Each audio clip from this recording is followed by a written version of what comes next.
As we are all humans, we sometimes stumble across people that are maybe not so good for us. No matter it's in a romantic relationship, in a friendship, or in business. And especially in the last case, in this business case, I created a list for you. A list about red flags in filmmaking clients. What clients to avoid. Let's dive right into it. Imagine you're getting into your car and you want to go to a destination. That's what you know. And you need to type in this destination into your navigation system so the car can lead you wherever you want to go. But you don't know the destination. So you don't type anything into your navigation system, but you just start driving. Will you ever reach your goal? Of course not. And it's exactly the same with clients. And that's why it's so important to ask your client what they want. I have a few questions that I ask directly at the beginning when I'm asked to help them filming. And they are, okay, who is your target group?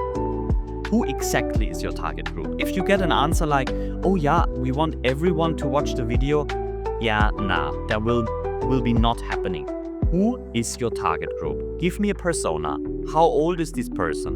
What are the dreams, goals, fears, excitements in life? What car they are driving? How much income they have per month or per year? Are they married? Are they divorced? And whatever they are, this is all what you need to know before even starting to think about any story or anything that helps the client, that helps your client to attract this kind of target group.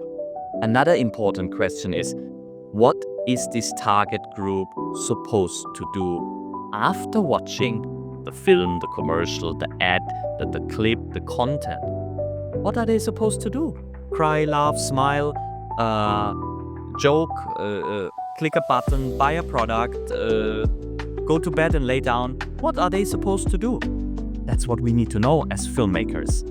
Another important part to ask for is, do you have a storyline already that you want me to take and work on? Or am I free to deliver whatever I think is appropriate and works for your target group? Very important point. All right, let's head to the next one. And as you most probably know, filmmaking isn't cheap. The equipment, the steep learning curve, all the experiences that you collect throughout your career. I mean, at the end, you're bringing a solution to your client, and the other way around, you expect your client to pay you, and to pay you good, because you give him a solution for a problem he can't deal without you. And for that, you will do the best you can to make that work out. I do it that way, and I'm pretty sure you also do it that way. So let's say you are regularly charging for a project $10,000, including a 2 to 3 minutes brand movie, including storyline, including 2 to 3 production days, and of course the editing, including some royal-free music, and yeah, the editing part itself, maybe a little bit of motion graphics.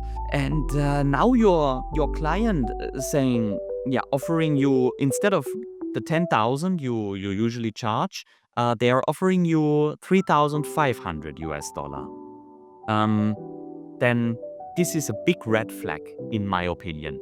Because what happens when you start negotiating now? What is the maximum you can get out from this? $5,000, $5,500? Okay, but then your client thinks he's paying you too much because he doesn't value your work in first place anyway. And you are making a job for half of the price and for half of what it's worth it.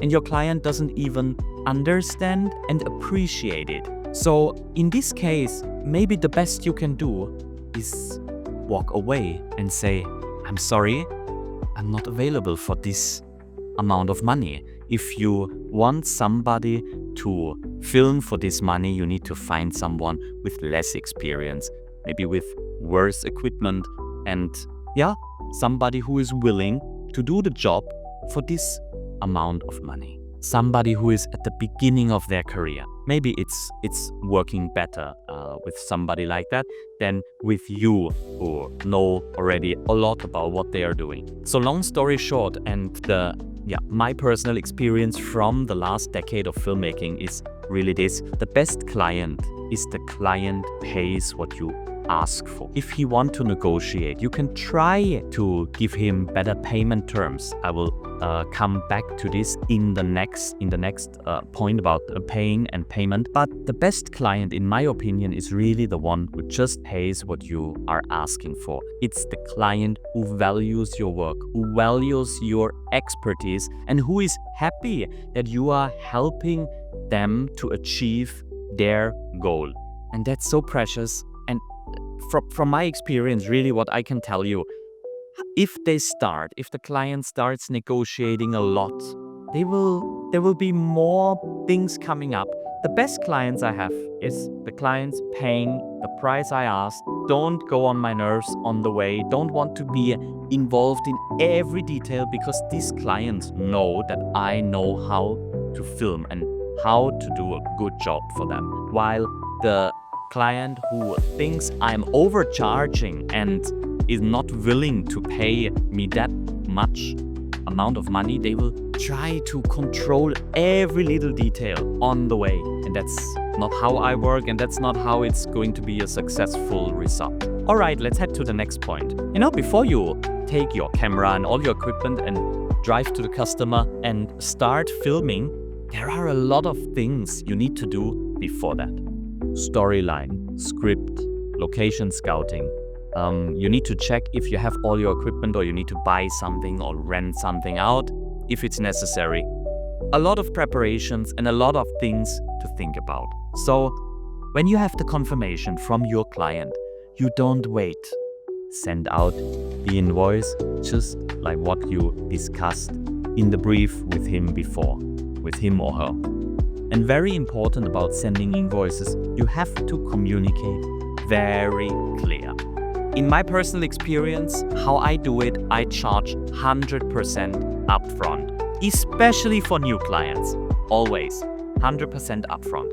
If the client wants to negotiate a little bit, I will negotiate in payment terms. Means, okay, you pay 50% now to book me on this particular spot. I will start with the storyline, start with the script and do all of this, and then you pay the remaining 50% 10 days or 2 weeks or 7 days before the actual shot. That's okay, that's fair enough. So the client don't need to pay 100% upfront. I mean, obviously he need to pay 100% upfront, but not 100% at the same time.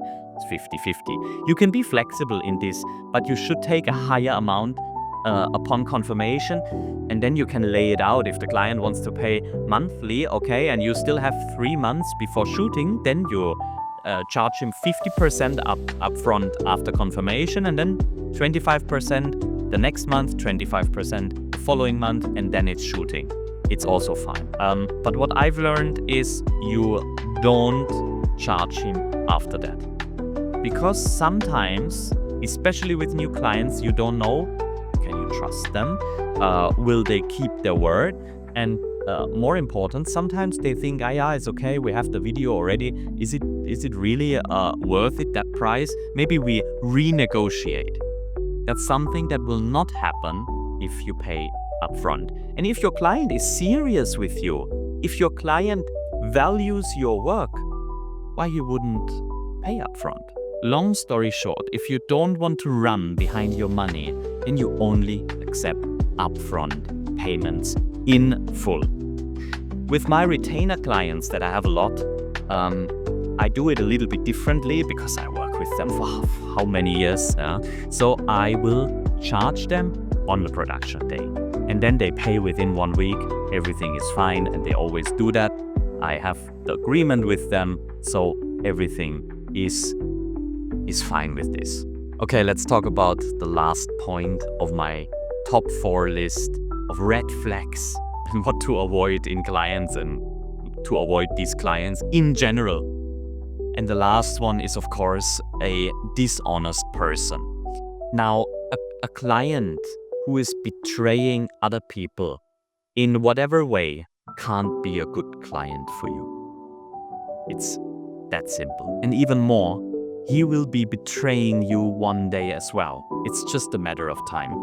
No matter he or she is scamming other people, taking money, investing into, letting them invest into networks, and then those networks suddenly don't pay out anymore. But however, your client is always having his or her money. It's the same with betraying a partner in a relationship, having like 4 girlfriends at the same time.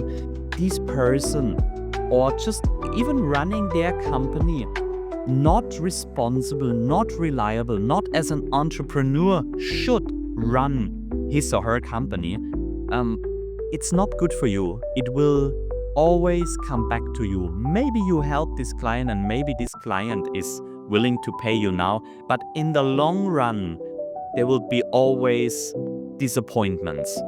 Have a look about how they treat other people who are not giving them any benefit. Look about how they treat a waiter in a restaurant when you are going out for food with them.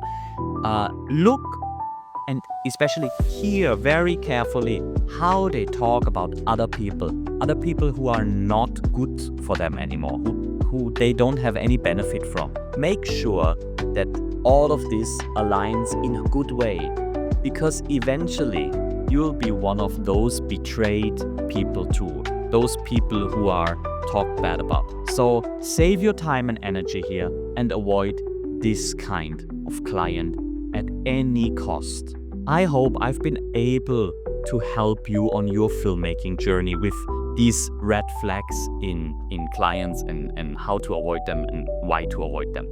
If I was any help for you, I would be very happy if you would be able to help me to like the video, subscribe to my channel, and comment on it. Did I miss anything? Or how about your experience with clients to avoid? Are there any more red flags that I didn't mention? Please let me know in the comments below.